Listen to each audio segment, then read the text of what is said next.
Ini adalah satu-satunya video yang menyajikan kisah lengkap Nabi dari kelahiran hingga wafat. Jangan lewatkan tiap detik bersama Rasulullah dalam video ini. Jangan lupa like dan subscribe. Semoga video ini bermanfaat dan menambah kecintaan kita pada Rasulullah SAW. Assalamualaikum warahmatullahi wabarakatuh. Selamat datang di channel Sarapan Kata Islami. Jika hatimu bergetar rindu pada Nabi Agung Muhammad SAW, tulislah untayan cinta dan kerinduan itu di kolom komentar. Biarkan kata-kata kita menjadi doa dan pelipur lara, mengikat jiwa dalam kasih yang abadi untuk Rasul tercinta. Pada video kali ini, kita akan menyelami gambaran fisik Nabi Agung Muhammad SAW. Sosok yang penuh cahaya dan kasih sayang, yang selalu kita rindukan kehadirannya dalam hidup kita. Semoga dengan mengenal beliau lebih dekat, hati kita semakin terpaut, dan cinta kita kepada Rasulullah semakin dalam. Jangan lupa untuk like dan subscribe, agar kalian tidak ketinggalan video inspiratif berikutnya. Selamat menonton, semoga bermanfaat dan menambah kecintaan kita kepada Nabi Muhammad SAW. 45 ciri fisik dan penampilan Rasulullah SAW berdasarkan beberapa hadis dari Sayyidina Ali bin Abi Thalib, Amr bin Huraits, dan beberapa hadis lain. Yang dikutip Hadratus Syaikh Kiai Haji Hashim Asy'ari dalam kitab An-Nurul Mubin menjelaskan, Rasulullah SAW bukanlah orang yang sangat tinggi dan juga bukan orang yang sangat pendek. Beliau merupakan orang dengan tinggi badan sedang. Rambutnya tidak terlalu keriting dan juga tidak lurus, tetapi keriting berombak bisa disebut antara keriting dan lurus.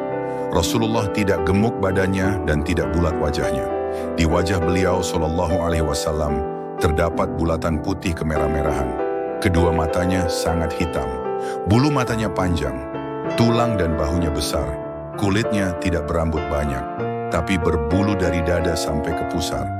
Kedua telapak tangan dan kedua telapak kakinya tebal. Jika berjalan seperti turun dari atas jalan yang melandai. Jika beliau menoleh, maka beliau akan menoleh bersama-sama badannya. Antara kedua belikatnya terdapat cap kenabian, yaitu cap Khatamun Nabiyyin atau cap Nabi terakhir. Dadanya paling bagus nan indah. Dialek dan aksennya juga paling bagus. Wataknya paling lembut, paling mulia cara bergaulnya. Barang siapa melihatnya sekejap akan merasa takut, dan barang siapa bergaul dengannya akan senang dengannya. Orang yang mensifatinya mengatakan, saya belum pernah melihat sebelumnya dan sesudahnya orang seperti beliau SAW. Beliau SAW adalah orang yang bagus bodinya, antara kedua pundaknya bidang. Rambutnya turun sampai kedua pundaknya, kadang-kadang sampai ke cuping telinga, yaitu tempat anting-anting, kadang-kadang sampai ke tengah-tengah kedua telinganya. Jenggotnya lebat, kedua telapak tangannya tebal, maksudnya jari-jarinya tebal. Kepalanya dan tulang-tulang persendiannya besar. Saluran air matanya merah, dadanya berbulu, yaitu bulu lembut dari dada sampai ke pusar seperti bentuk pedang. Wajahnya bersinar seperti bulan malam purnama. Wajahnya adalah bulan, suaranya bagus, kedua pipinya rata, mulutnya lebar, perut dan dadanya rata, kedua pundak, kedua lengannya dan dada bagian atasnya berbulu. Lengannya panjang, telapak tangannya lebar, pecahan kedua matanya panjang. Daging pada kedua tumitnya sedikit. Di antara kedua belikatnya terdapat cap kenabian seperti kancing gelang kaki dan seperti telur burung dara. Jika Nabi SAW berjalan, bumi seperti melipat untuknya, dan para sahabat jika berjalan bersama beliau, SAW terasa seperti mengejar-ngejar, sedangkan beliau SAW tidak memperhatikannya. Beliau SAW menurunkan rambut kepalanya, kemudian memisahnya, menyisir rambut kepalanya, kemudian menyisir jenggotnya, memberi celak pada tiap-tiap matanya dengan batu bahan celak setiap malam ketika hendak tidur. Baju yang beliau SAW sukai adalah gamis dan warna putih. Beliau SAW bersabda, warna putih adalah sebaik-baik pakaian kalian, maka kenakanlah pakaian warna putih. Dan kafanilah jenazah-jenazah kalian dengan kain putih. Hubrah, yaitu kain yang dipakai selimut oleh beliau, ada warna merahnya. Lengan baju beliau SAW sampai ke pergelangan tangan. Kadang-kadang beliau Shallallahu Alaihi Wasallam memakai pakaian merah, sarung dan selendang untuk pakaian luar. Kadang-kadang beliau Shallallahu Alaihi Wasallam memakai dua pakaian yang berwarna seperti debu, atau kadang memakai jubah yang sempit kedua lengannya. Sesekali beliau Shallallahu Alaihi Wasallam memakai pakaian quba, yaitu jenis pakaian luar. Kadang-kadang memakai sorban berwarna hitam, di bawahnya memakai kopiah, dan kadang-kadang memakai kopiah tanpa sorban, atau memakai sorban tanpa kopiah. Beliau Shallallahu Alaihi Wasallam menurunkan ujung sorban ke tempat antara kedua belikatnya. Sebagaimana yang diriwayatkan dari Amr bin Huraits radhiyallahu anhu, berkata, saya melihat Rasulullah Shallallahu Alaihi Wasallam di atas mimbar dengan memakai sorban hitam, dengan menurunkan kedua ujungnya sampai ke tempat antara dua belikatnya. Kadang-kadang Rasulullah Shallallahu Alaihi Wasallam memakai pakaian dari bulu atau kain berwarna hitam. Beliau Shallallahu Alaihi Wasallam kadang-kadang memakai pakaian yang mudah dipakai dari kain katon atau kapas, dari bulu wol, atau dari kain lena yang terbuat dari pohon rami, dan tidak suka dengan pakaian orang-orang yang sombong.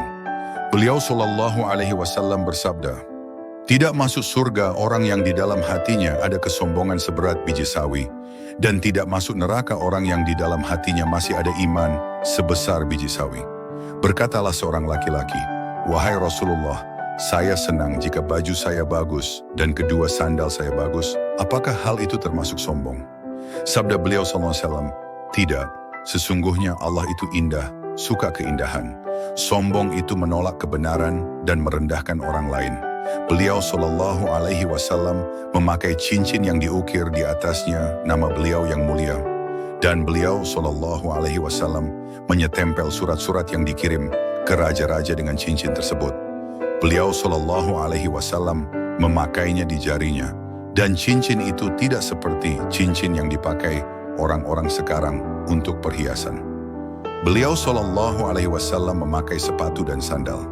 Beliau Shallallahu Alaihi Wasallam jika memakai gamis memulai dengan sisi kanannya. Jika memakai pakaian baru memberinya nama dengan namanya. Ya Allah, Engkau telah memberiku pakaian dengan gamis ini, atau pakaian selendang ini, atau sorban ini, maka saya memohon kepadamu kebaikannya, dan kebaikan diciptakannya pakaian ini, dan saya berlindung kepadamu dari kejelekannya, dan kejelekan diciptakannya pakaian ini. Ya Rasulullah, begitu dalam rindu ini bersemayam di hati, walau langkah tak mampu menembus zamanmu, ku harap malam menyampaikan rinduku dalam mimpi. Betapa besar harapanku, meski hanya sekejap, dapat menatap wajahmu yang mulia, menyejukkan hati yang gersang oleh dunia. Ya Allah, izinkan aku bertemu kekasihmu, walau hanya dalam mimpi. Ya Rasulullah, aku ini hanyalah hamba penuh dosa, langkahku sering menjauh, hatiku sering lalai, namun di relung terdalam ada rindu yang tak bisa aku dustai. Meski tak layak memandang wajahmu yang mulia, meski amalku tak cukup jadi bekal untuk bersua, aku memohon pada Allah yang Maha Pengampun, izinkan aku bertemu denganmu, walau hanya dalam mimpi. Agar kerinduan ini terobati, agar hati ini kembali mencintai jalan yang Engkau tunjukkan, agar aku kuat meniti hidup dengan sunnahmu sebagai cahaya. Ya Rasulullah, aku rindu.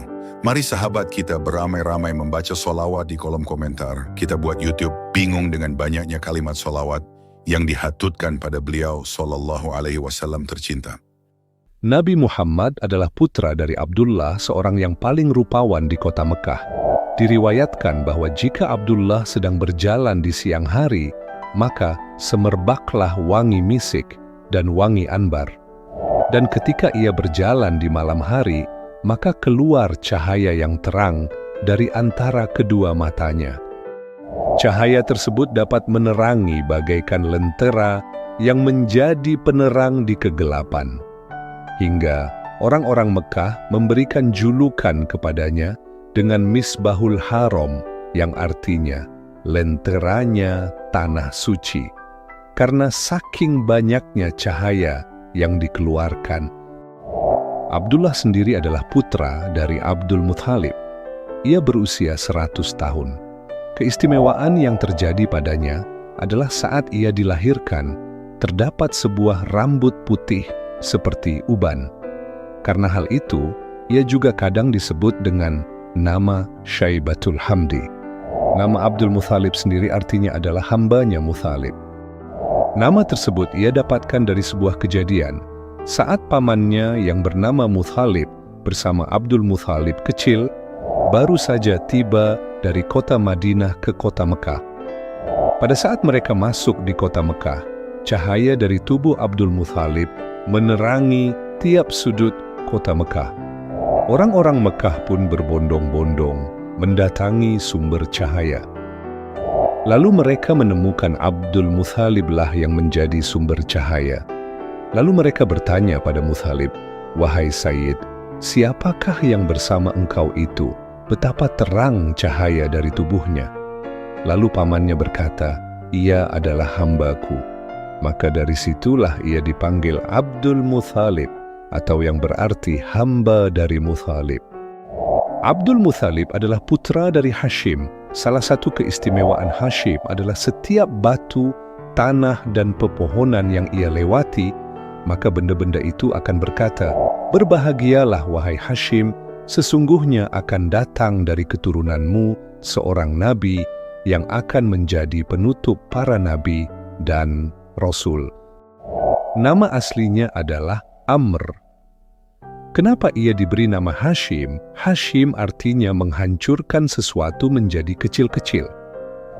Hal ini karena Hashim sering membuat daging dibuat kecil-kecil dan dibuat makanan untuk dibagikan pada orang-orang Mekah saat kekeringan atau kesulitan. Hashim adalah putra dari Abdu Manab. Ia dipanggil Abdu Manab karena keluhuran derajat di antara kaum-kaumnya. Ia juga disebut dengan Qomarul Batha, yang menunjukkan bahwa rupanya sangat tampan dan memesona. Adapun nama aslinya adalah Mughirah. Ia merupakan kakek ketiga Nabi, kakek keempat dari Sayyidina Utsman bin Affan, dan kakek kesembilan dari Imam Syafi'i. Hashim adalah putra dari Qusay, dan nama aslinya adalah Mujami. Diberi nama Mujami, atau orang yang mengumpulkan, karena ia bisa mengumpulkan kabilah-kabilah dari keturunan Fihr. Sedangkan nama Qusay, yang berarti jauh, diberikan padanya karena ia sempat jauh dari keluarganya. Karena ia pernah dibawa ibundanya ke tanah Qudo'ah. Qusay adalah putra dari Kilab. Nama asli Kilab adalah Hakim. Ia diberi nama Kilab karena ia sering melakukan perburuan dengan menggunakan anjing. Kilab adalah putra dari Murrah. Murrah juga adalah kakek ke-6 dari Sayyidina Abi Bakar dan termasuk kakeknya dari Imam Malik. Murrah adalah putra dari Ka'ab, yang mana ia diberi nama Ka'ab karena keluhuran derajat dan kemuliaannya. Ka'ab juga adalah kakek ke-8 dari Sayyidina Umar bin Khattab. Ka'ab adalah putra dari Lu'ay. Lu'ay adalah putra dari Ghalib. Diberi nama Ghalib yang artinya mengalahkan karena ia selalu bisa mengalahkan musuh-musuhnya. Ghalib adalah putra dari Fihr. Fihr inilah yang dikenal dengan nama Quraisy, yang setiap suku dinisbatkan padanya. Lalu Fihr adalah putra dari Malik. Ia diberi nama Malik yang artinya raja, karena ia merupakan raja Arab pada saat itu. Malik adalah putra dari Nador. Nador sendiri bukanlah nama asli, karena nama aslinya adalah Qais. Ia disebut dengan Nadhor karena wajahnya yang bersinar bercahaya. Nadhor adalah putra dari Kinanah. Kinanah berarti tempat perlindungan, mengandung arti ia selalu ada dalam perlindungan kaum-kaumnya. Kinanah putra dari Khuzaimah. Khuzaimah adalah termasuk orang yang teguh dalam agama yang dibawa Nabi Ibrahim alaihissalam. Khuzaimah putra dari Mudrikah, nama aslinya adalah Amar, dan ia juga disebut Abu Hudzail. Diriwayatkan bahwa kenapa ia bernama Mudrikah karena ia berhasil menangkap untanya yang lari karena melihat kelinci. Mudrikah adalah putra dari Ilyas. Ilyas ini adalah orang yang pertama menghadiahkan unta-unta untuk Baitul Haram. Dan keistimewaannya adalah terdengar dari tulang sulbinya suara Nabi SAW membaca talbiyah seperti talbiyahnya haji. Saking bijaknya ia sudah seperti Luqmanul Hakim bagi kaumnya. Ilya adalah putra dari Mudhor. Nama aslinya adalah Ammar. Ia disebut Mudhor karena ia menyukai air susu yang asam. Ada juga yang berpendapat bahwa disebut Mudhor karena ia membuat hati-hati yang melihat wajahnya jatuh hati padanya. Mudhor juga merupakan orang yang memiliki suara yang sangat indah di antara kaum-kaumnya. Mudhor adalah putra dari Nizar. Nizar memiliki fisik yang kurus. Dan di antara kedua matanya terdapat cahaya dari kenabian Nabi Muhammad SAW. Ia adalah orang pertama yang menulis buku berbahasa Arab. Dan di Nizar ini berkumpul nasab Nabi kita dan Imam Ahmad bin Hanbal. Nizar adalah putra dari Ma'ad. Ma'ad adalah putra dari Adnan. Menurut qaul yang syahih bahwa Adnan itu hidup di zaman Nabi Musa alaihi salam. Nasab baginda Nabi dari Adnan ini bersambung hingga Nabi Ismail dan ke Nabi Ibrahim alaihi salam. Betapa indahnya nasab-nasab tersebut. Mereka termasuk tokoh-tokoh yang mulia dan luar biasa. Nenek moyang Nabi itu semuanya suci. Mereka memiliki keturunan dari hasil pernikahan-pernikahan yang sah. Tidak ada satupun yang mengalami perzinahan yang keji. Juga seluruh nenek moyang Nabi SAW tidak ada yang kafir. Adapun Azar yang disebut sebagai ayahnya Nabi Ibrahim diyakini oleh ahlu sunnah wal jamaah sebenarnya bukanlah bapa dari Nabi Ibrahim, tapi ia adalah paman dari Nabi Ibrahim. Bagaimana dengan ibu dan ayahnya Nabi? Apakah mukmin atau termasuk kafir? Maka kita harus jelas mengambil sikap dan meyakini bahwa ibu dan ayahnya Nabi kita tercinta, termasuk golongan mukmin yang selamat. Karena mereka termasuk ahlul fatrah.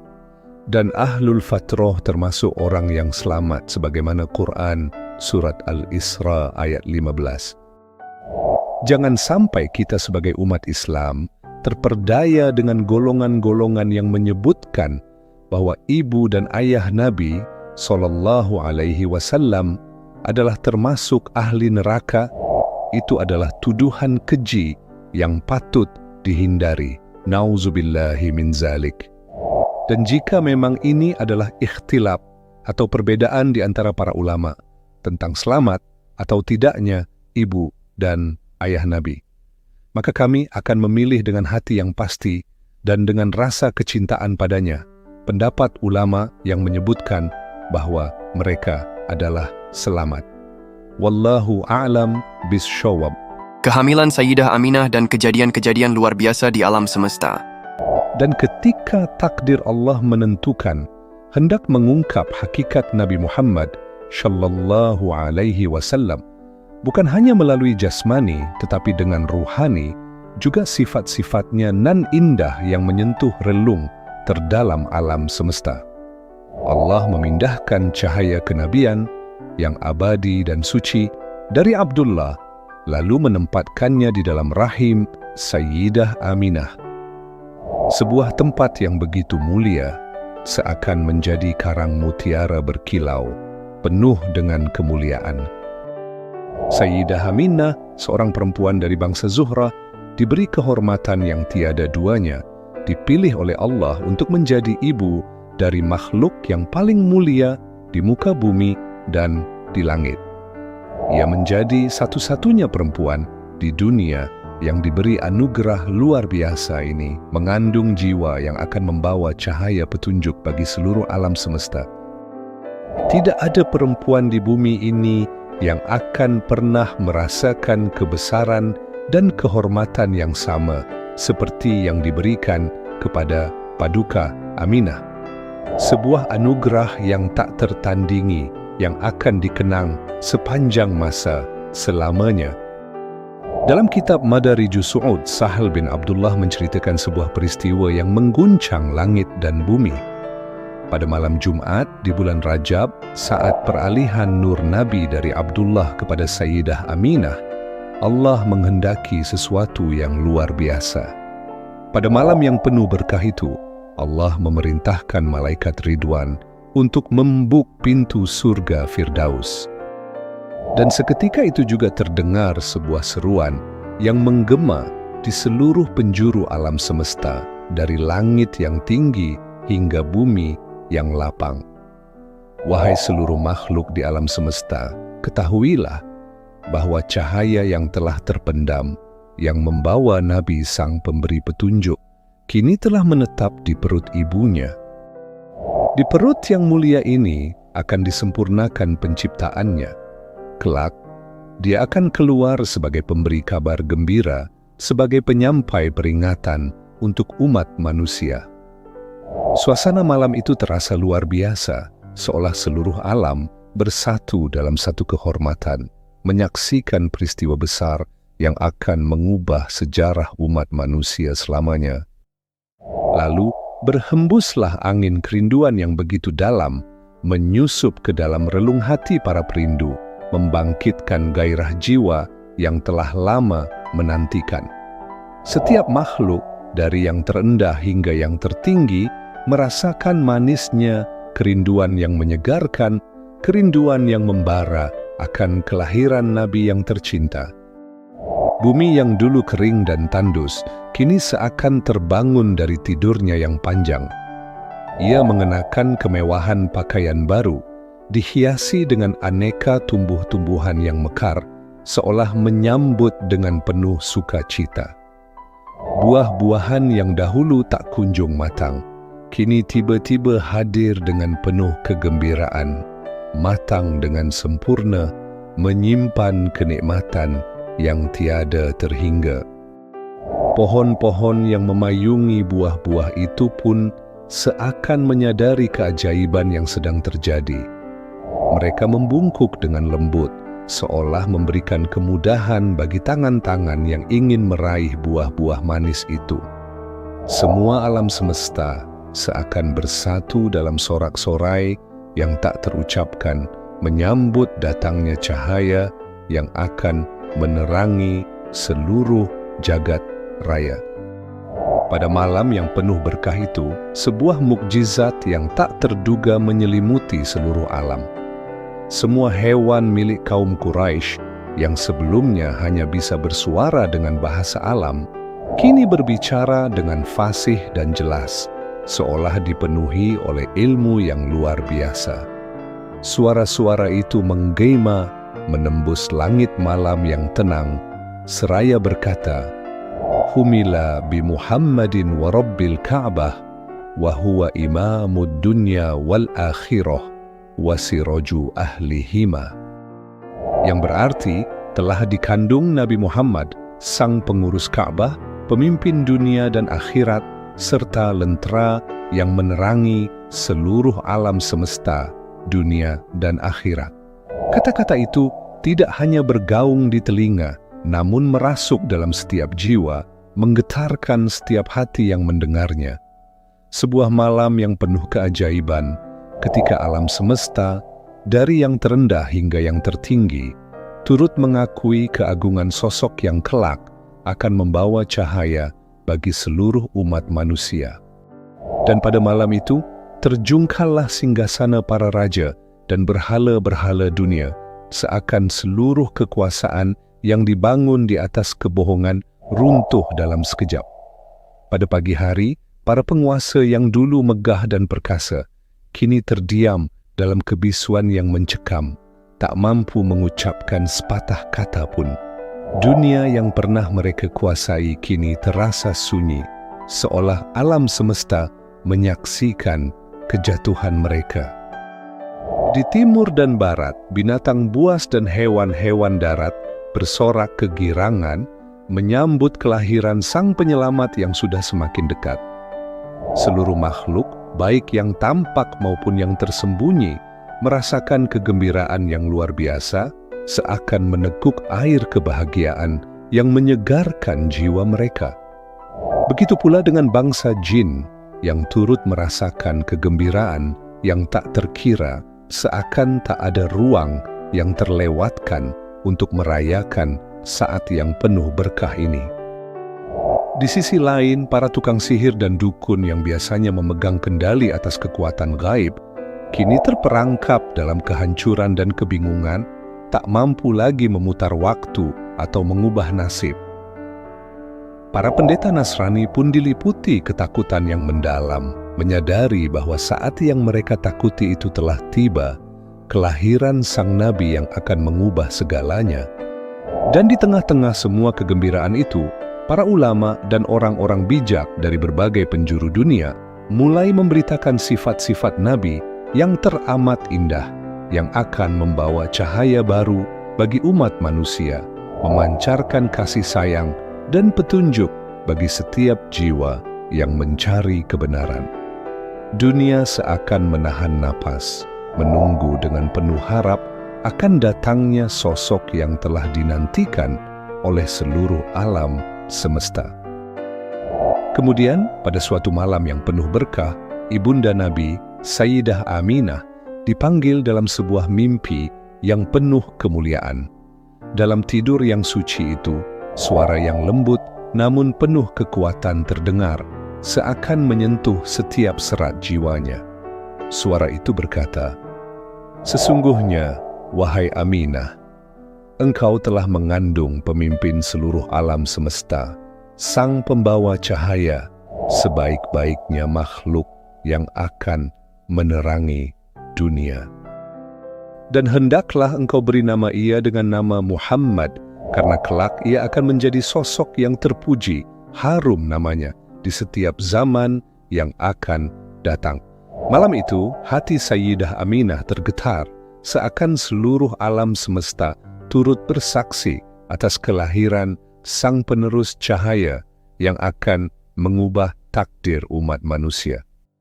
Nama itu, Muhammad, yang terucap dalam mimpi itu, bukan sekadar rangkaian huruf, ia adalah tanda takdir besar yang sedang dipersiapkan untuk membawa petunjuk bagi seluruh umat manusia, yang akan abadi dikenang dalam setiap detik perjalanan waktu. Peristiwa kelahiran Nabi SAW dan kejadian-kejadian luar biasa. Dan ketika Sayyidah Aminah mengandung Rasulullah SAW, dalam rahimnya yang telah berusia 2 bulan yang sempurna, takdir ilahi pun mulai mengukir sejarah yang takkan pernah terlupakan. Di saat itu jugalah Sayyid Abdullah, sang suami yang tercinta, dipanggil menghadap sang pencipta. Wafatnya beliau terjadi di Madinah, kota yang penuh kemuliaan, sebuah tempat yang kelak akan menyaksikan perjuangan sang cahaya dunia. Kisah perpisahan ini bermula ketika Abdullah tiba di Madinah dengan harapan untuk membeli kurma yang akan dijadikan hidangan dalam walimah. Namun, saat hendak kembali, tubuhnya yang perkasa mulai rapuh, dilanda penyakit yang membawa kelemahan. Tanpa daya, ia terpaksa tinggal di Bani Adi, sebuah suku dari kaum Nazariyah yang merupakan saudara dari pihak ayahnya. Di sana, Abdullah bertahan dalam kondisi yang semakin lemah, merasakan sakit yang tak kunjung reda, dan akhirnya, setelah sebulan berlalu, ia pun mengembuskan nafas terakhirnya, meninggalkan dunia yang fana ini dengan segala cinta. Rasulullah SAW telah menjadi yatim sejak di dalam kandungan ibunya. Namun, di balik takdir yang penuh duka, Allah senantiasa menyembunyikan hikmah yang luar biasa. Begitulah, pada setiap langkah kehidupan baginda Nabi, meski keyatimannya menghiasi perjalanan hidupnya, ada rahasia indah yang terkandung di dalamnya. Sebagaimana yang tertulis dalam Hamisi kitab tafsir Yasin, suatu saat malaikat bertanya kepada Allah, "Mengapa engkau memilih untuk menjadikan nabimu sebagai yatim? Apa rahasia di balik takdirmu ini?" Dan Allah pun menjawab dengan penuh kebijaksanaan, "Seorang ayah biasanya mengurus dan mendidik anaknya, namun aku adalah sebaik-baiknya pengurus dan pendidik. Ketika ayahnya wafat, hanya aku yang langsung mengurus dan mendidiknya dengan kasih sayang dan hikmah yang tiada tara.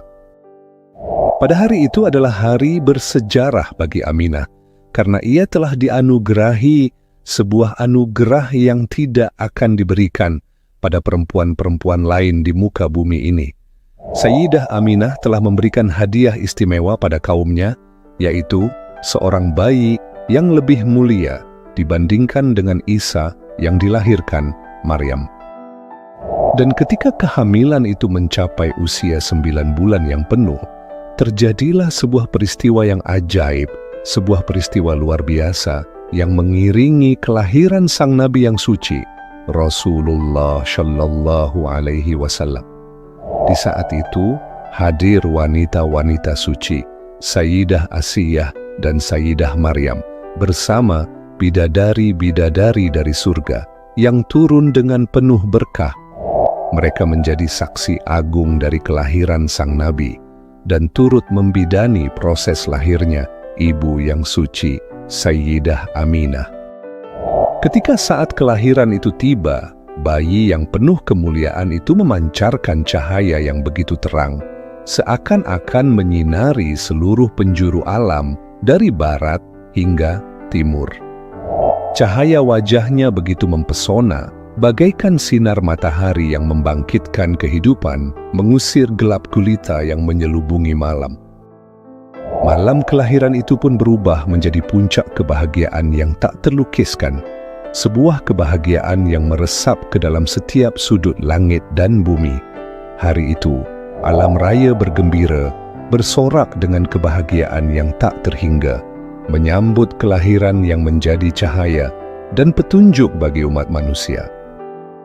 Hari itu menjadi hari yang abadi dalam sejarah hidup Sayyidah Aminah, sebuah hari yang diwarnai dengan anugerah yang tiada bandingnya, sebuah karunia yang tidak akan pernah diberikan kepada perempuan manapun di muka bumi ini. Sayyidah Aminah telah menerima hadiah paling istimewa dari Sang Pencipta, sebuah titipan mulia yang lebih terhormat daripada sosok yang dilahirkan oleh Sayyidah Maryam, yaitu Nabi Isa.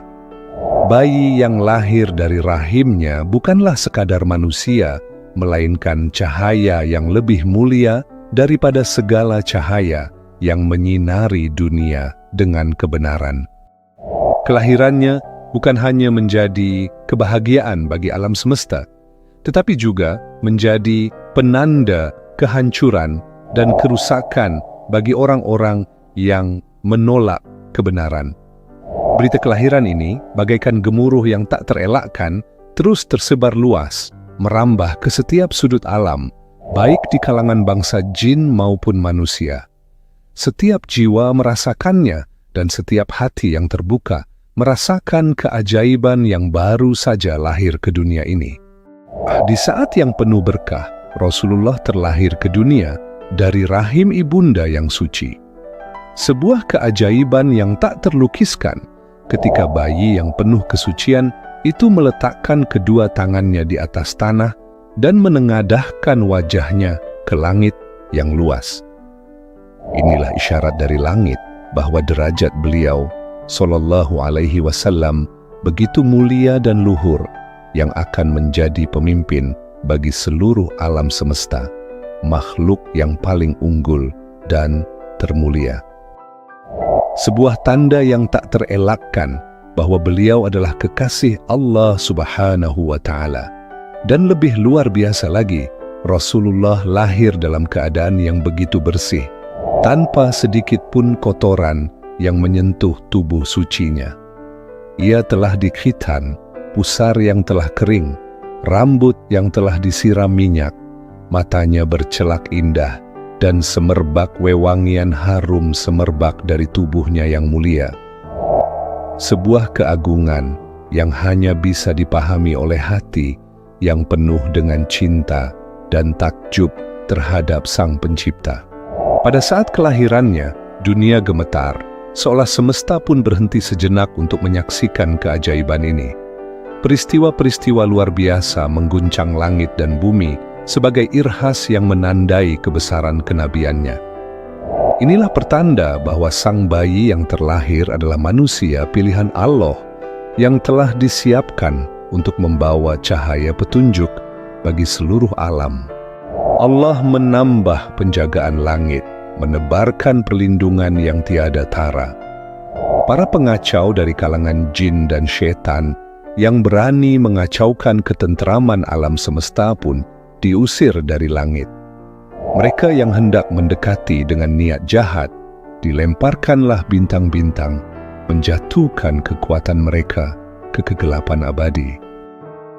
Bintang Zuhro yang tak terhingga cahayanya merendah di hadapan Nabi Muhammad SAW, menyinari setiap bukit dan lembah tanah haram dengan sinar yang tak terlukiskan.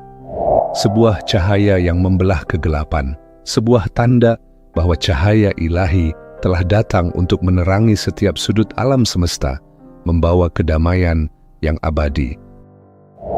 Kelahirannya disambut oleh cahaya yang memancar, menembus langit dan merobek kegelapan, hingga menyentuh istana kekaisaran negeri Syam.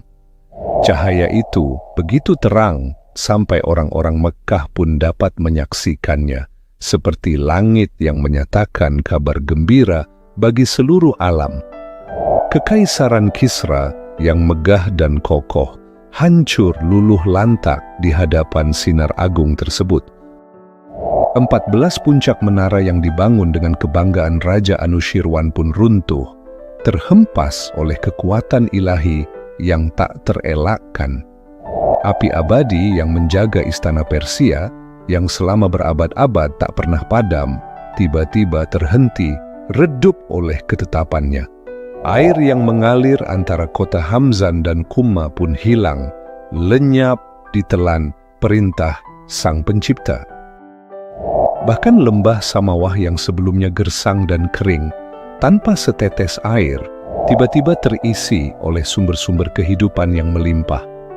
Semua ini bukan kebetulan, melainkan tanda yang nyata bahwa cahaya kemuliaan Nabi Muhammad SAW telah hadir, membawa perubahan yang tak terelakkan bagi seluruh alam semesta. Sebuah tanda dari langit bahwa dunia kini terlahir kembali dalam sinar petunjuknya. Aminah dengan hati yang penuh kebahagiaan menyampaikan kabar yang mengguncang dunia kepada kakek Nabi Abdul Muthalib yang tengah mengelilingi Ka'bah dalam heningnya tawaf. Ketika Abdul Muthalib mendengar kabar itu, hatinya seakan meluap dengan kegembiraan yang tak terkira. Dengan langkah yang penuh semangat, ia segera menuju rumah Aminah, dan di sanalah ia mendapati cucu mulianya telah lahir ke dunia, membawa cahaya yang akan menerangi setiap sudut alam. Di hadapan sosok yang begitu suci, Abdul Muthalib melihat keagungan yang tak terlukiskan pada diri Nabi Muhammad SAW, seperti bintang yang baru saja terbit di tengah kegelapan malam. Tanpa menunggu lebih lama, ia mengangkat cucunya dengan penuh kebanggaan dan membawanya masuk ke dalam Ka'bah, tempat yang penuh dengan kemuliaan. Di sana, di hadapan rumah Allah yang suci, Abdul Muthalib berdoa dengan hati yang murni, penuh keikhlasan, seolah menyatu dengan langit yang menyaksikan doanya. Setiap kata yang keluar dari lisannya adalah ungkapan rasa syukur yang tiada tara, karena Allah telah memberikan anugerah yang begitu indah, yang tiada duanya di dunia ini. Sebuah karunia yang tidak hanya untuk umatnya, tetapi untuk seluruh alam semesta. Dalam doa itu, ia mengalirkan rasa syukur yang tak terhingga atas kelahiran sang cahaya, yang kelak akan membawa kebahagiaan dan kedamaian bagi seluruh umat manusia. Menurut sebagian ulama, dialah yang diberi kehormatan untuk mengkhitan Rasulullah SAW. Dengan penuh rasa syukur, ia menyelenggarakan sebuah walimah yang meriah, mengundang seluruh penduduk Mekkah untuk berkumpul dan merasakan kebahagiaan yang tak terhingga. Di hadapan mereka, Abdul Muthalib dengan penuh cinta dan kebanggaan memberi nama sang cucu yang mulia, Muhammad, nama yang akan menjadi cahaya bagi seluruh alam. Para ulama telah berbeda pendapat tentang hari, tanggal, dan tahun kelahiran beliau. Namun, pendapat yang paling unggul adalah bahwa Rasulullah SAW lahir pada malam yang penuh berkah sebelum fajar menyingsing pada hari Senin, 12 Rabiul Awal tahun Gajah. Pada hari itu, langit seolah menyambut kelahiran sang pemimpin umat dan bumi menyambut dengan segenap kesetiaannya. Sebuah kelahiran yang mengubah dunia, yang mengiringi perjalanan hidup yang akan membawa kedamaian dan petunjuk untuk seluruh umat manusia. Kisah disusuinya bayi Nabi Muhammad dan Abu Jahal yang mendapat keringanan siksaan berkah maulid Nabi. Setelah kelahiran baginda Nabi Muhammad SAW, Suwaibah al-Aslamiyah datang membawa kabar yang begitu menggembirakan, menyampaikan berita yang menggetarkan hati paman Nabi, Abu Lahab. Betapa gembiranya hati Abu Lahab, begitu besar kebahagiaannya, sampai ia tanpa ragu memerdekakan Suwaibah, perempuan yang dulunya adalah budaknya, sebagai bentuk kebahagiaannya atas kelahiran ini. Bahkan, ia memberikan kehormatan yang luar biasa dengan menjadikan Suwaibah sebagai ibu susu bagi Nabi Muhammad. Namun kisah ini tidak berakhir di sini. Dalam kitab Madarijus Su'ud diceritakan sebuah mimpi yang sangat menggetarkan. Abbas paman Nabi yang lain suatu waktu bermimpi bertemu dengan Abu Lahab setelah ia meninggal dunia. Dalam mimpi itu, Abbas menanyakan tentang keadaan Abu Lahab di alam kubur. Dengan penuh penyesalan, Abu Lahab menjawab, "Aku kini tengah dalam siksaan Allah yang tak terbayangkan. Namun setiap hari Senin, aku merasakan sedikit kelonggaran. Ada air yang keluar dari jari-jariku dan aku minum darinya, itulah sedikit penghiburan di tengah azab yang tiada tara." Lalu Abu Lahab pun menjelaskan, "Semua ini terjadi karena aku memerdekakan Suwaibah, sebab kegembiraanku atas kelahiran Muhammad, sang Nabi yang membawa rahmat bagi seluruh alam." Seakan setiap tetes air yang mengalir dari jarinya adalah pengingat akan kebaikan yang telah dilakukannya, meskipun ia tidak menyadari betapa besar konsekuensi dari kekufurannya. Masya Allah, betapa mengagumkannya.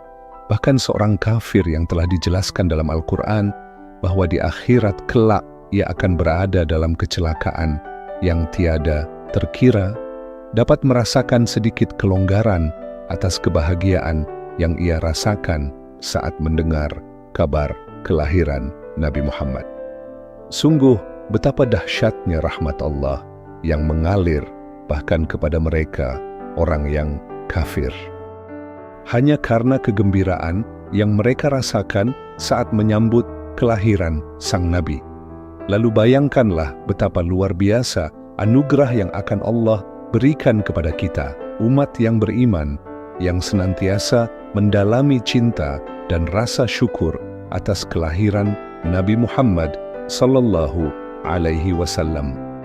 Setelah kelahiran Nabi Muhammad sallallahu alaihi wasallam, beliau disusui oleh ibunda tercinta, Aminah, dengan penuh kasih sayang dan kelembutan yang tiada tara.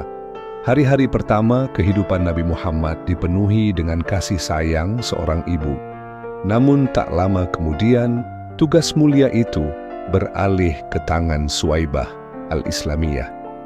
Suwaibah, seorang wanita yang dengan tulus menyusui Nabi Muhammad, setelah beberapa hari memberi perhatian dan kasih sayang yang mendalam kepada Rasulullah.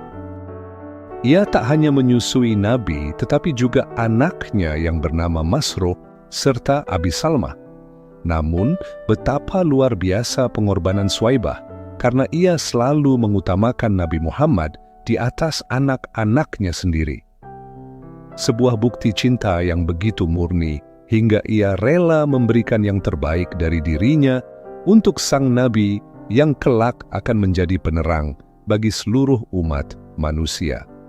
Sebelum menyusui Nabi Muhammad, Suwaibah juga pernah menyusui paman Nabi yang mulia, Hamzah bin Abdul Muthalib. Hamzah sang singa Allah dan singa Rasul yang tak hanya dikenal dengan keberanian dan kekuatannya di medan perang, tetapi juga dengan keteguhan agamanya yang teguh dan kemuliaan akhlaknya. Rasulullah SAW senantiasa memberi nafkah dan baju yang layak pada Suwaibah hingga Suwaibah wafat. Terjadi khilaf antara ulama tentang keislaman Suwaibah.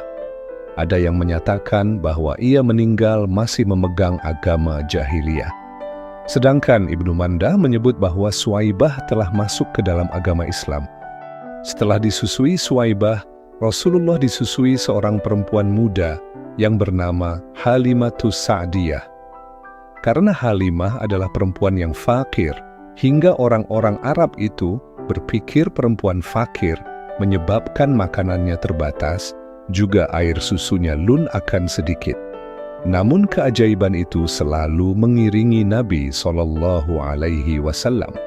Halimah pun merasakan keajaiban ini begitu nyata, semenjak ia menyusui Nabi, hartanya menjadi berkah dan bertambah melimpah. Juga air susunya pun bertambah banyak dan menjadi air susu yang penuh gizi dan nutrisi berkualitas tinggi. Rasulullah disusui Halimah dengan ASI-nya yang sebelah kanan dan yang sebelah kiri untuk anak-anaknya Halimah. Ini menunjukkan fitrah Nabi yang selalu mendahulukan yang kanan dalam setiap hal yang mulia dalam kehidupannya. Dulu, Halimah adalah perempuan yang miskin, dan kini ia menjadi perempuan yang kaya raya dengan harta yang melimpah. Unta dan dombanya menjadi gemuk dan dagingnya banyak. Bahkan ia dilindungi dari panca bahaya, dan kehidupannya menjadi bergelimang harta dan keberkahan. Karena sebab limpahan keberkahan dari Allah yang disimpan pada jiwa mulia Nabi Muhammad Sallallahu Alaihi Wasallam. Ajaibnya pertumbuhan Nabi Muhammad Sallallahu Alaihi Wasallam. Betapa ajaib dan luar biasanya pertumbuhan Nabi Sallallahu Alaihi Wasallam. Dengan pertolongan Allah Subhanahu wa Ta'ala, pertumbuhannya dalam satu hari seperti pertumbuhan anak dalam 1 bulan. Pertumbuhannya dalam 1 bulan layaknya pertumbuhan anak dalam 1 tahun. Di usianya yang ke-3 bulan, ia sudah mampu berdiri. Di bulan ke-4-nya, ia sudah bisa memegang dinding dan berjalan selangkah demi selangkah. Dan pada bulan ke-5, ia telah berjalan dengan sempurna. Bulan ke-6, beliau mampu berjalan dengan cepat dan berlari pada usia 7 bulannya. Beliau Shallallahu Alaihi Wasallam sudah bisa berbicara di usia ke-8 bulan. Dan di usia 9 bulan beliau telah mampu berbicara dengan sangat fasih. Ketika Rasulullah bersama ibu susunya, Halimatus Sa'diyah, terjadi peristiwa yang luar biasa. Turunlah 2 malaikat yang membelah dadanya Nabi. Mereka mengeluarkan sesuatu seperti segumpal darah. Dan 2 malaikat itu menghilangkan bagian yang akan menjadi tempat setan untuk mendatangkan was-was dalam hati manusia. Mereka membasuh hatinya dengan salju yang bisa mendinginkan hati dan membersihkannya. Lalu mereka memenuhi hati Nabi dengan hikmah, yaitu kemantapan ilmu dan sebaik-baiknya amal. Lalu dada yang terbuka itu mereka rapatkan kembali seperti sedia kala. Dan mereka tak lupa menutup rapat hati Nabi Sallallahu Alaihi Wasallam agar tak tersentuh dengan sesuatu yang tak layak di hadapan Robnya. Lalu jadilah Nabi Sallallahu Alaihi Wasallam manusia terunggul yang mengungguli seluruh makhluk dan meningkatkan kesempurnaan Nabi Sallallahu Alaihi Wasallam dengan memiliki sifat-sifat kesempurnaan dari waktu kecil. Kemudian Halimah mengembalikan Nabi kepada ibunya Aminah. Sebenarnya, Halimah merasakan berat hati untuk mengembalikan sang Nabi karena ia khawatir dengan dikembalikannya pada ibunya akan hilang keberkahan dan kemuliaannya. Di sisi lain, Halimah juga mengkhawatirkan keselamatan Nabi. Setelah waktu yang sangat lama, Halimatus Sa'diyah menemui kembali Rasulullah pada saat Rasulullah telah menikah dengan Siti Khadijah, wanita mulia nan cantik, lahir batinnya. Karena Nabi memiliki sifat dermawan, beliau memberikan pemberian yang begitu banyaknya. Setelah itu Halimah baru datang kembali pada Rasulullah saat Perang Hunain tahun 8 Hijriah. Beliau menyambut ibu susunya itu dengan berdiri dan kelembutan hati yang tulus. Bahkan beliau menaruh dan menghamparkan sorbannya yang mulia untuk tempat duduk Halimah. Juga tak lupa, Rasulullah memberikan pemberian yang sangat banyak padanya. Menurut qaul yang sahih bahwa Halimah, suaminya beserta anak-anaknya, telah masuk ke dalam agama Islam yang mulia. Bahkan segolongan perawi terpercaya telah memasukkan Halimah dan suaminya sebagai golongan sahabat Rasulullah Shallallahu Alaihi Wasallam. Pada usia 4 tahun, Nabi Muhammad Sallallahu Alaihi Wasallam bersama ibunya Sayyidah Aminah melakukan perjalanan menuju Madinah. Namun, perjalanan itu berakhir dengan kesedihan karena Sayyidah Aminah wafat di Abwa atau Syi'bul Hajun, meninggalkan Nabi kecil yang telah kehilangan ibu yang sangat beliau cintai. Setelah itu, beliau dibawa oleh pengasuhnya, Ummu Aiman Al-Habasyiyah, yang nantinya akan dinikahkan dengan Zaid bin Haritsah. Ummu Aiman membawa beliau ke kediaman kakeknya, Abdul Muthalib, yang menerima kedatangannya dengan penuh kasih sayang. Abdul Muthalib memeluknya erat, merasakan cinta dan kasih yang mendalam. Dengan penuh rasa bangga, ia berkata, "Cucuku ini memiliki kedudukan yang sangat tinggi, beruntunglah orang yang menghormati dan memuliakannya." Baginda Nabi, meskipun masih kecil, tak pernah mengeluh. Tidak pernah sekalipun beliau mengadu tentang lapar dan haus. Keikhlasan dan ketabahan beliau sejak masa kanak-kanak menunjukkan kemuliaan jiwa yang kelak akan membawa umat ke jalan yang penuh berkah. Seringkali di pagi hari Nabi Muhammad SAW pergi untuk mencari air Zam-Zam yang menjadi penyejuk dahaga dan pengganti makanan. Air tersebut tidak hanya menghilangkan rasa lapar, namun juga memberikan kesegaran yang luar biasa. Keajaiban air Zam-Zam yang penuh berkah selalu menemani baginda di masa kanak-kanaknya. Ketika kematian menjemput kakeknya Abdul Muthalib, pamannya Abu Thalib dengan penuh cinta dan tanggung jawab menggantikan peran tersebut. Abu Thalib memelihara dan mengurusi Nabi SAW dengan sepenuh hati, menunjukkan komitmen yang luar biasa. Dengan semangat dan keteguhan, ia mendahulukan Nabi daripada dirinya dan anak-anaknya sendiri. Ia juga mendidik Nabi dengan kasih sayang yang mendalam, membimbingnya dengan penuh perhatian. Pada usia 12 tahun, Abu Thalib membawa Nabi SAW dalam perjalanan ke negeri Syam. Di sana, mereka bertemu dengan seorang pendeta bernama Buhaira. Buhaira, dengan ketajaman penglihatannya, langsung mengenali sifat kenabian yang ada pada diri Nabi. Ia berkata, "Aku yakin beliau adalah pemimpin seluruh alam, utusan Allah dan nabinya. Pohon dan batu sujud kepadanya, karena keduanya hanya sujud kepada Nabi yang selalu kembali kepada Allah. Kami mendapati sifatnya dalam kitab-kitab samawi yang terdahulu." Pendeta itu kemudian menunjukkan dengan jelas tanda kenabian yang ada di antara kedua bahunya, yang bersinar dengan cahaya ilahi.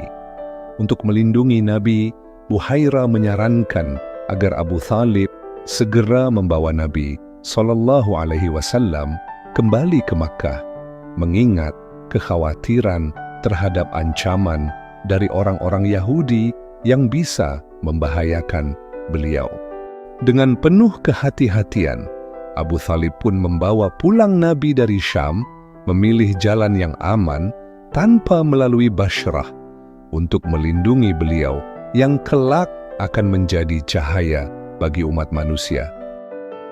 Ketika Nabi Muhammad SAW mencapai usia 25 tahun, beliau melakukan perjalanan ke Bashrah untuk memperdagangkan barang-barang milik Khadijah, seorang wanita yang dikenal dengan kesederhanaan dan keutamaannya selalu menghabiskan waktu di rumah. Dalam perjalanan tersebut, beliau ditemani oleh Maisarah, seorang budak laki-laki milik Khadijah yang ditugaskan untuk membantu beliau. Saat perjalanan berlangsung, Rasulullah SAW berhenti di bawah sebuah pohon yang berada di depan biara Nasturo, tempat seorang pendeta Nasrani tinggal. Pendeta itu, dengan ketajaman pengamatannya, mengenali bayangan pohon yang condong kepadanya dan melindunginya. Tanpa ragu, pendeta itu berkata, "Tidaklah ada yang singgah di bawah pohon ini kecuali seorang nabi yang memiliki sifat yang bersih. Seorang rasul yang telah dipilih dan diberi keutamaan oleh Allah Subhanahu wa Ta'ala." Pendeta itu kemudian bertanya kepada Maisarah, apakah kedua mata beliau memiliki tanda kemerah-merahan yang menunjukkan ciri khas seorang nabi? Maisarah menjawab, "Ya, memang demikian." Pendeta itu pun mengonfirmasi apa yang telah ia perkirakan, bahwa memang benar orang yang ada di hadapannya adalah nabi yang dimuliakan oleh Allah. Kemudian dengan penuh keyakinan, pendeta itu berkata kepada Maisarah, "Janganlah kamu berpisah darinya, tetaplah bersamanya dengan niat yang baik dan tujuan yang benar, karena dia adalah orang yang dipilih dan dimuliakan oleh Allah Subhanahu wa Ta'ala dengan kenabian." Kata-kata ini menandakan betapa besar penghormatan dan pengakuan yang diterima Rasulullah SAW sejak masa muda beliau, bahkan oleh orang-orang yang tidak seiman. Setelah perjalanan itu, Rasulullah SAW kembali ke Makkah. Khadijah, yang sedang bersama wanita-wanita lain di dalam kamar, melihat kedatangan beliau dengan penuh rasa kagum. Dua malaikat yang mulia telah menaungi kepala beliau, melindungi dari terik matahari yang panas. Maisarah yang bersama beliau dalam perjalanan kemudian memberitahukan kepada Khadijah tentang apa yang dilihatnya sepanjang perjalanan tersebut, termasuk pengakuan pendeta yang mengungkapkan bahwa Rasulullah adalah utusan Allah. Maisarah juga menyampaikan pesan dari pendeta itu yang mengungkapkan betapa mulianya kedudukan Nabi. Dengan berkah dari Allah, keuntungan dari perdagangan itu berlipat ganda dan berkembang pesat.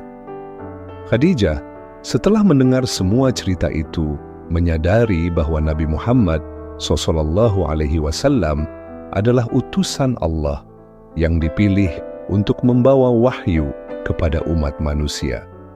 Hatinya pun tergerak dan Khadijah memutuskan untuk meminang beliau.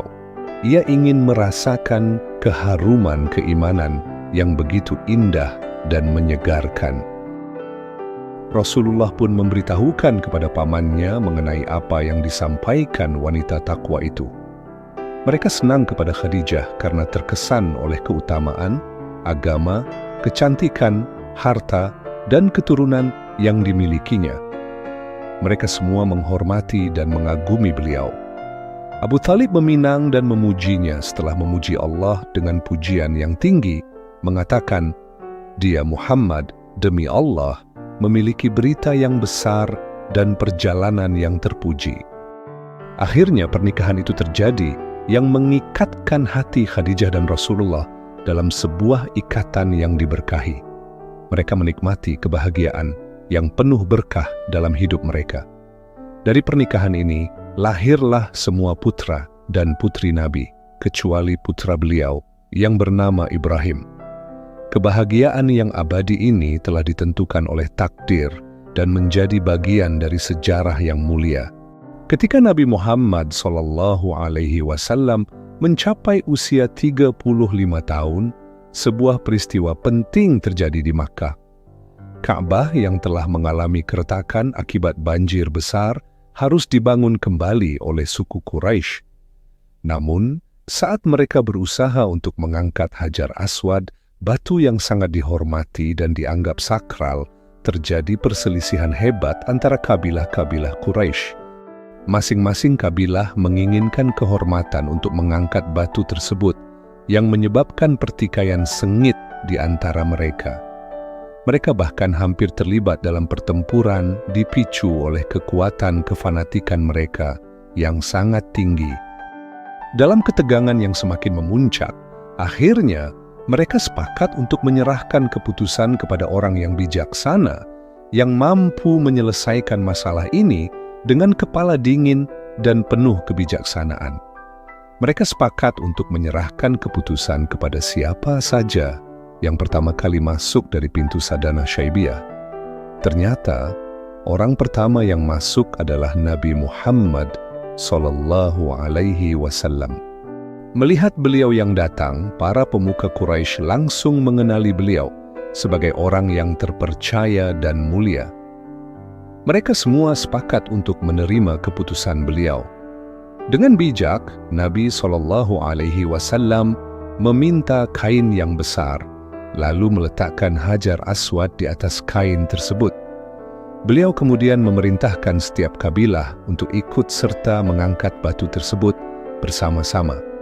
Semua kabilah dengan penuh rasa hormat ikut mengangkat batu itu, dan ketika mereka sampai pada tempat yang tepat di sendi bangunan Ka'bah, Nabi Muhammad SAW dengan tangan beliau yang mulia meletakkan Hajar Aswad di tempatnya yang seharusnya. Keputusan beliau yang penuh kebijaksanaan berhasil meredakan ketegangan dan membawa solusi damai yang semakin memperkuat kedudukan beliau sebagai pemimpin yang dihormati dan dipercaya oleh semua pihak. Ketika Rasulullah mencapai usia 40 tahun, menurut pendapat yang paling diterima oleh para ulama, Allah Ta'ala mengutus beliau sebagai pembawa kabar gembira dan pemberi peringatan bagi seluruh alam. Pada saat itu, beliau diberkahi dengan rahmat yang meliputi seluruh umat manusia. Peristiwa kenabian ini dimulai dengan mimpi yang baik dan jelas, yang berlangsung selama 6 bulan. Dalam mimpi tersebut, beliau melihat sinar terang bagaikan cahaya subuh yang memancar sebagai latihan bagi kekuatan batin beliau agar tidak terkejut ketika malaikat datang memberitakan wahyu yang membawa kenabian yang besar. Mimpi itu adalah latihan agar beliau tidak merasa terkejut atau lemah ketika bertemu dengan wahyu yang akan membawa perubahan besar. Pada masa itu, Nabi SAW menyukai untuk bersunyi diri, mencari ketenangan dalam ibadah. Beliau sering beribadah di Gua Hira selama beberapa malam, hingga akhirnya datanglah kebenaran yang jelas dan sempurna yang menandakan dimulainya misi kenabiannya. Pada hari Senin, tanggal 17 bulan Ramadan, yang diyakini memiliki kaitan dengan Lailatul Qadr, datanglah wahyu pertama yang mengubah seluruh dunia. Terdapat perbedaan pendapat mengenai tanggal pastinya.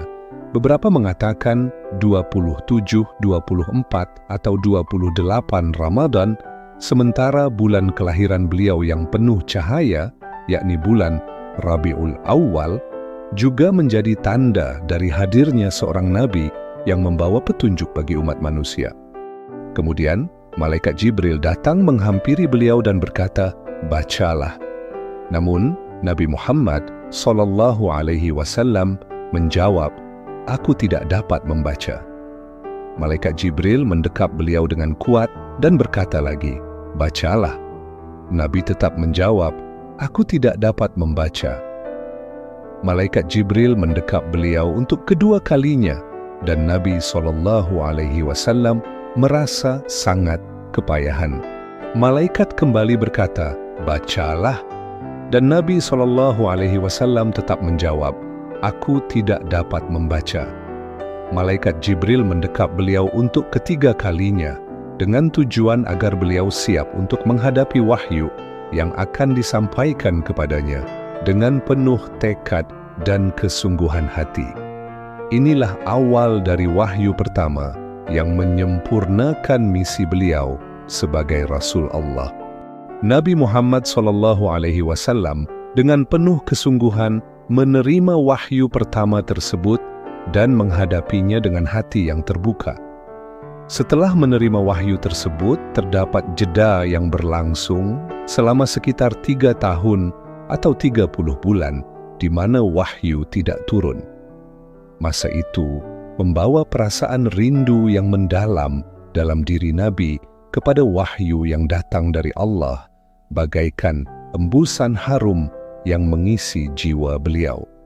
Rindu tersebut menjadi bagian dari perjalanan spiritual beliau yang semakin memperkuat ketabahan dan keteguhan hati. Setelah masa penantian tersebut, wahyu kembali diturunkan melalui surah Al-Muddatsir. Malaikat Jibril datang lagi kepada beliau dan memanggilnya untuk kembali melaksanakan tugas kenabian.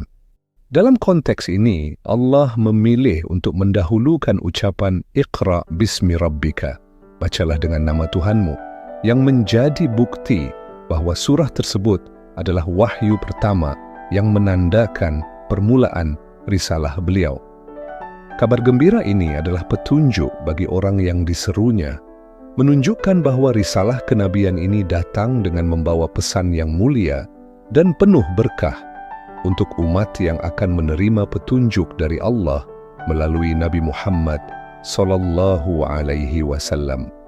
Orang pertama yang beriman kepada Nabi Muhammad SAW dari kalangan laki-laki dewasa adalah Abu Bakar, sahabat setia yang selalu membenarkan beliau dan menemani beliau di dalam gua ketika hijrah.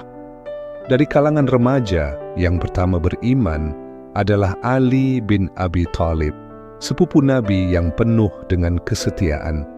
Dari kalangan wanita yang pertama membenarkan kenabian beliau adalah Khadijah, istri yang sangat mulia dan dicintai, yang hatinya dijaga dan diteguhkan oleh Allah.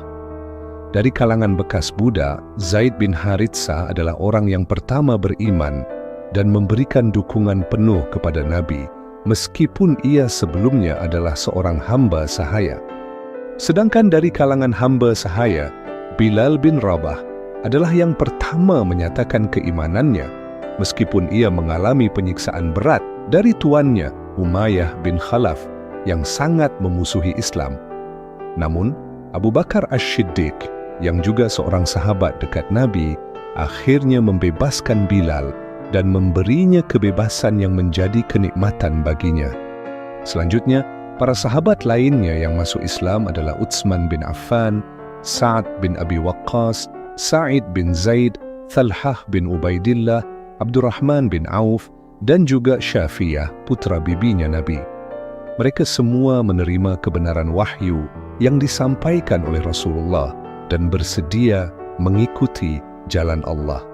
Mereka yang beriman kepada Allah ini menjadi bagian dari kelompok pertama yang diberi petunjuk menuju jalan yang lurus. Pada awalnya, ibadah Nabi Muhammad SAW dan para sahabat dilakukan secara sembunyi-sembunyi karena ancaman dari kaum Quraisy yang menentang ajaran tauhid. Hingga akhirnya Allah menurunkan wahyu yang memerintahkan Nabi untuk menyampaikan dakwah secara terang-terangan. Fashda bima tu'mar, yang artinya, maka sampaikanlah olehmu secara terang-terangan apa yang diperintahkan kepadamu. Dengan wahyu ini, Nabi Muhammad SAW mulai menyeru umat manusia untuk beriman kepada Allah, menanggalkan penyembahan kepada berhala, dan hanya menyembah Tuhan yang Maha Esa. Namun, dakwah Nabi mendapatkan perlawanan keras dari kaumnya. Mereka tidak hanya menjauhi Nabi, tetapi juga mulai memusuhi dan menyakitinya.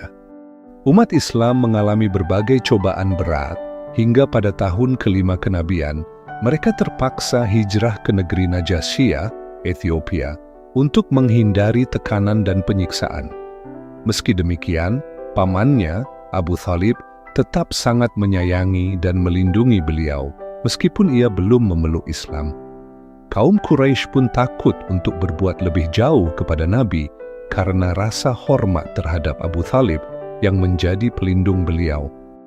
Pada saat yang sama, Nabi Muhammad SAW diwajibkan oleh Allah untuk melakukan ibadah malam yang menjadi kewajiban bagi beliau, sebagai bagian dari penguatan rohani dalam menghadapi segala ujian. Kemudian, wahyu mengenai kewajiban salat pun mengalami perubahan naskah dengan turunnya firman Allah yang artinya, "Maka bacalah apa yang mudah bagimu dari Al-Quran dan dirikanlah salat." Pada saat itu, Rasulullah diperintahkan untuk melaksanakan 2 rakaat di pagi hari dan 2 rakaat di sore hari. Namun, perubahan ini kemudian digantikan dengan kewajiban salat 5 waktu yang diterima Nabi pada malam Isra Mi'raj, yang menandai perubahan penting dalam ibadah umat Islam. Pada tahun ke-10 kenabian, Abu Thalib, paman yang sangat mencintai Nabi, meninggal dunia pada pertengahan bulan Syawal. Kematian Abu Thalib menjadi ujian besar bagi Rasulullah karena kehilangan pelindung yang sangat setia. 3 hari setelahnya, Khadijah, istri tercinta Nabi, juga wafat. Musibah bertubi-tubi ini semakin memperberat cobaan bagi Nabi dan kaum muslimin, seperti ikat pinggang yang semakin kencang mengikat tubuh. Suku Quraisy pun semakin keras menimpakan berbagai penderitaan kepada beliau. Dalam keadaan penuh kesedihan, Nabi SAW memutuskan untuk pergi ke Thaif untuk berdakwah kepada suku Tsaqif, berharap mereka menerima Islam dengan baik. Namun respon mereka sangat mengecewakan. Mereka bukan hanya menolak dakwah Nabi, tetapi juga memanasi orang-orang bodoh dan hamba sahaya untuk mencaci maki beliau. Mereka melempari Nabi dengan batu hingga darah beliau mengalir dan membasahi kedua sandalnya. Setelah itu, Nabi SAW kembali ke Makkah dalam keadaan sedih, merasa sangat terluka oleh perlakuan yang diterimanya. Namun pada saat yang penuh kesedihan itu, malaikat penjaga gunung datang kepada Nabi dan meminta izin untuk menghancurkan kaum yang telah menyakiti beliau. Malaikat tersebut menawarkan untuk menghancurkan mereka dengan mengguncang gunung-gunung di sekitar Makkah. Namun, dengan kebesaran hati dan kasih sayang yang luar biasa, Nabi SAW menjawab, "Sesungguhnya aku berharap agar Allah mengeluarkan dari tulang punggung mereka orang-orang yang mengurusi agamanya." Ini adalah salah satu contoh sikap penuh kasih Nabi yang meskipun disakiti, tetap berharap kebaikan bagi umat manusia dan penerimaan Islam di masa depan. Pada malam yang penuh kemuliaan, Nabi Muhammad SAW diperjalankan oleh Allah dalam perjalanan yang luar biasa, yaitu Isra dan Mi'raj. Dalam keadaan terjaga, beliau dibawa dari Masjidil Haram di Makkah ke Masjidil Aqsa di Yerusalem. Sebuah perjalanan yang penuh berkah dan hikmah. Dan dari sana, beliau diangkat ke langit dalam peristiwa Mi'raj yang agung. Di langit pertama, beliau bertemu dengan Nabi Adam alaihi salam yang telah diagungkan dan ditinggikan oleh kebesaran Allah. Di langit kedua, beliau melihat Isa bin Maryam dan putra bibinya, Yahya bin Zakaria, yang keduanya sangat saleh dan diberi hikmah sejak masa kanak-kanak. Setelah itu, di langit ketiga, Nabi SAW bertemu dengan Nabi Yusuf alaihissalam yang terkenal dengan ketampanan dan kemuliaan akhlaknya. Di langit keempat, beliau bertemu dengan Nabi Idris alaihissalam yang kedudukannya sangat tinggi di sisi Allah. Di langit kelima, beliau berjumpa dengan Nabi Harun alaihissalam yang sangat dicintai oleh umat Bani Israel. Di langit keenam, Rasulullah bertemu dengan Nabi Musa alaihissalam yang telah diajak berbicara langsung oleh Allah dan bermunajat dengannya. Akhirnya, di langit ketujuh, beliau bertemu dengan Nabi Ibrahim alaihissalam yang datang kepada Tuhannya dengan hati yang bersih dan tujuan yang baik, serta dijaga oleh Allah dari api Namrud yang membakar. Kemudian, Nabi Muhammad SAW dinaikkan lebih tinggi lagi sampai ke Sidratul Muntaha, tempat yang sangat tinggi, yang merupakan batas tertinggi dari semua ciptaan Allah. Di sana, beliau mendengar deritan pena yang menulis takdir segala urusan. Allah mengungkapkan kepada beliau apa yang tidak bisa dilihat oleh makhluk lainnya, membuka tirai cahaya keagungannya. Allah memperlihatkan kepada beliau sebagian dari hadirat ketuhanannya yang sangat agung, yang tak terbayangkan oleh manusia. Pada momen yang sangat mulia itu, Allah mewajibkan salat 50 kali sehari kepada Nabi Muhammad SAW dan umatnya. Namun, ketika Nabi SAW kembali, beliau berdiskusi dengan Nabi Musa alaihissalam yang menyarankan beliau untuk meminta keringanan dari Allah, mengingat kewajiban salat yang berat. Dengan penuh rahmat, Allah menurunkan jumlah salat tersebut menjadi 5 waktu sehari, tetapi setiap salat tersebut tetap mendapatkan pahala seperti 50 kali salat. Hal ini menunjukkan anugerah dan kemurahan Allah yang tiada tara. Malam itu juga Nabi SAW kembali ke Makkah. Ketika beliau menceritakan perjalanan tersebut, Abu Bakar As-Siddiq membenarkan dan mempercayainya. Setiap orang yang memiliki akal sehat dan pikiran yang jernih juga membenarkan peristiwa luar biasa tersebut.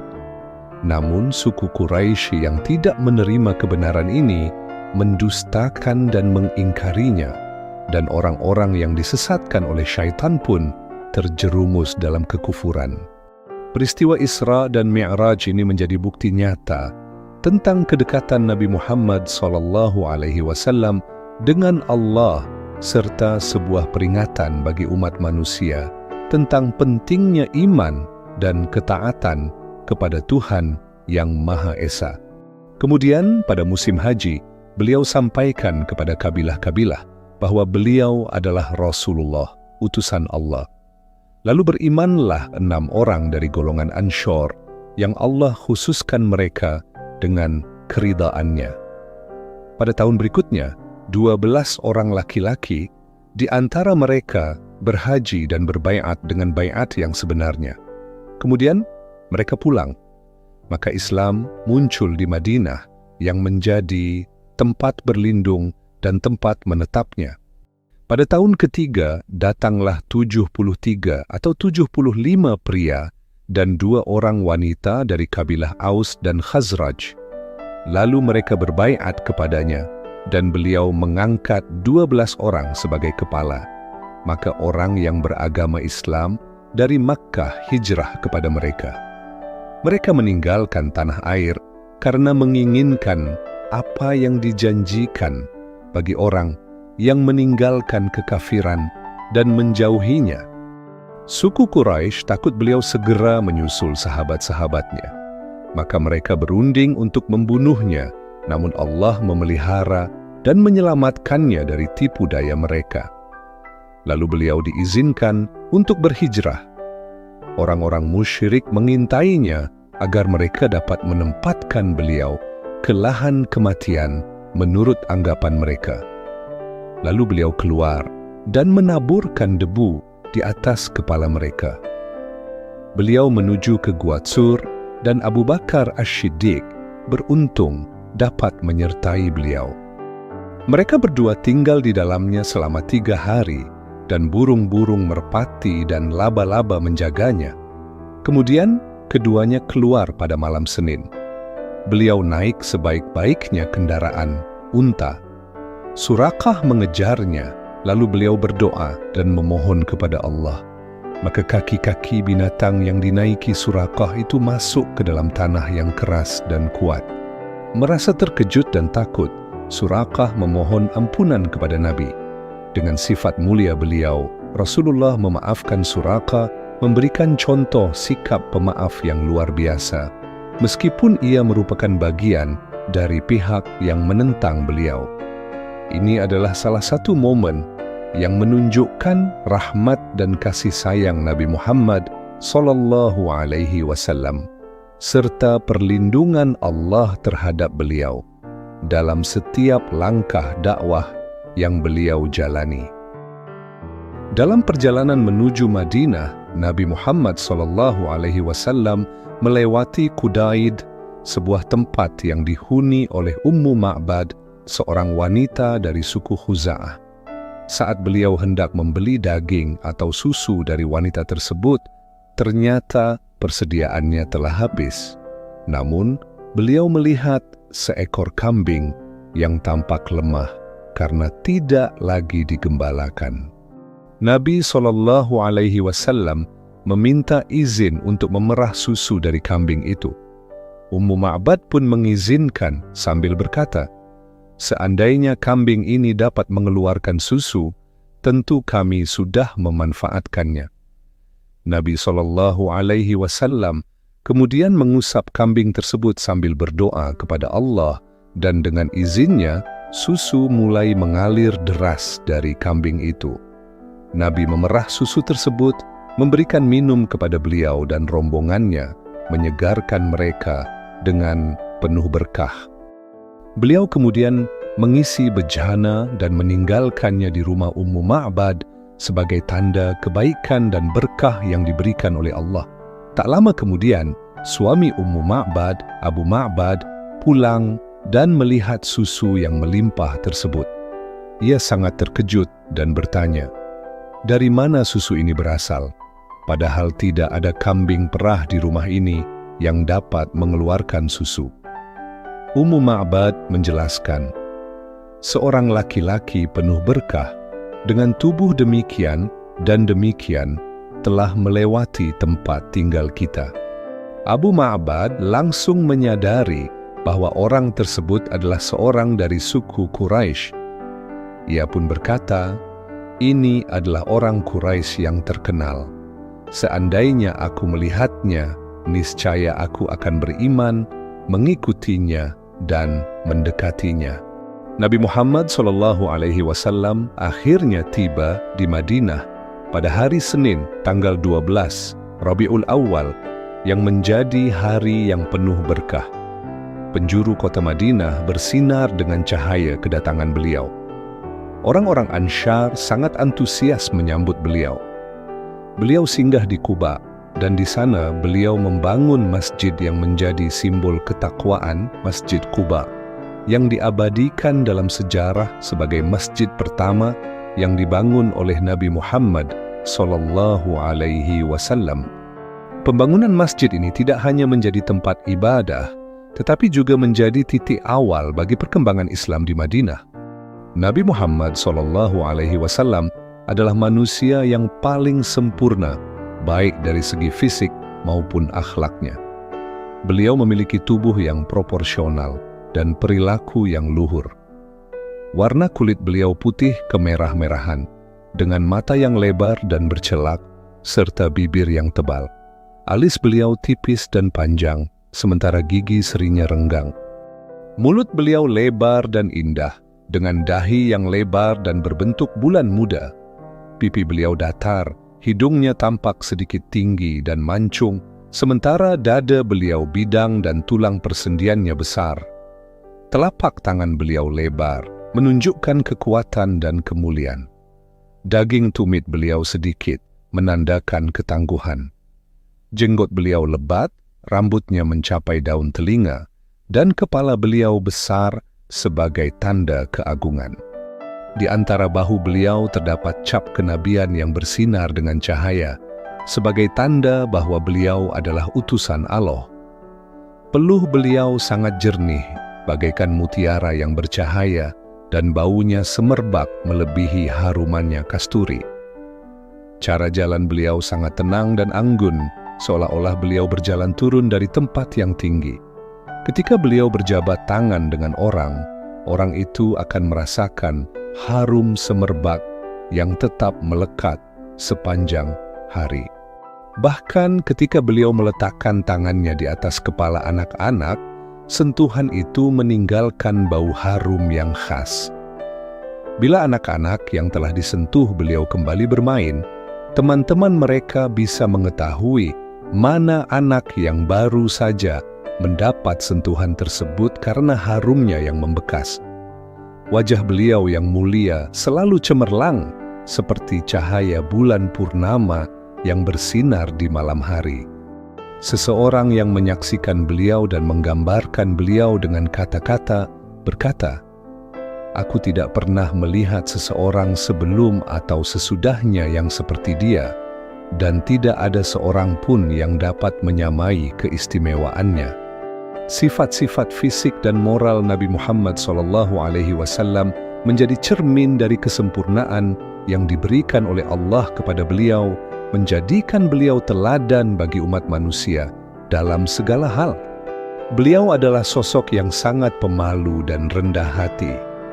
Dengan kesederhanaannya, beliau mengerjakan segala sesuatunya sendiri, dari mengesol sandal, menambal pakaian, hingga memerah kambing. Dalam kesehariannya, beliau selalu melayani keluarganya dengan penuh kelembutan dan kebaikan. Cinta beliau kepada orang-orang fakir miskin begitu besar. Beliau tak segan duduk bersama mereka, menjenguk yang sakit, dan mengiringi jenazah mereka. Bahkan, beliau tidak pernah merasa malu atau merendahkan mereka, dan selalu memastikan mereka tidak kekurangan. Beliau selalu menerima alasan dengan hati terbuka, tidak pernah menghadapi orang dengan sesuatu yang tidak mereka sukai. Kesederhanaan beliau juga tampak dalam perhatian beliau kepada janda-janda dan hamba sahaya. Beliau berjalan bersama mereka dan menyapa mereka dengan penuh kasih sayang. Beliau tidak takut kepada penguasa, hanya marah karena Allah dan ridha karenanya. Dalam perjalanan, beliau sering berjalan di belakang para sahabatnya sambil bersabda, "Kosongkanlah belakangku untuk malaikat ruhaniyah." Sosok Nabi Muhammad juga tidak mementingkan dunia. Meskipun beliau diberi kekayaan yang luar biasa, seperti kunci-kunci perbendaharaan bumi, beliau menolaknya. Bahkan, ketika gunung-gunung menawarkan emas untuknya, beliau tetap memilih hidup sederhana dan mengikat batu di perutnya karena lapar.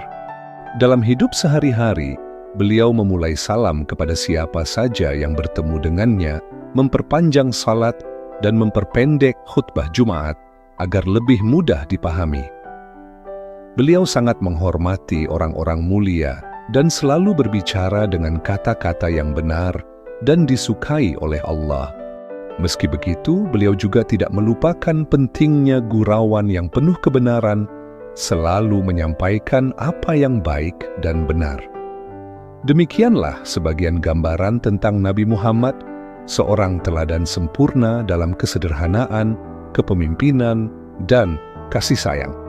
Semoga kisah beliau menginspirasi kita semua untuk hidup lebih baik dan lebih dekat dengan Allah Ta'ala. Aqtirillahumma qabrahul karim bi'arfin syadiyyi min salatin wa taslim.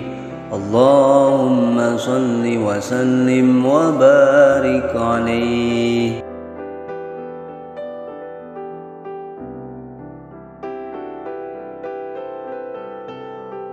Nasab Nabi Muhammad SAW dari jalur ayah adalah Nabi Muhammad SAW putra dari Sayyid Abdullah, putra Abdul Muttalib, putra Hashim, putra Abdu Manaf, putra Qusay, putra Kilab, putra Murrah, putra Ka'ab, putra Lu'ay, putra Ghalib, putra Fihir, putra Malik, putra Nadhor, putra Kinanah, putra Khuzaimah, putra Mudrikah, putra Ilyas, putra Mudor, putra Nizar, putra Ma'ad, dan Ma'ad adalah putra dari Adnan.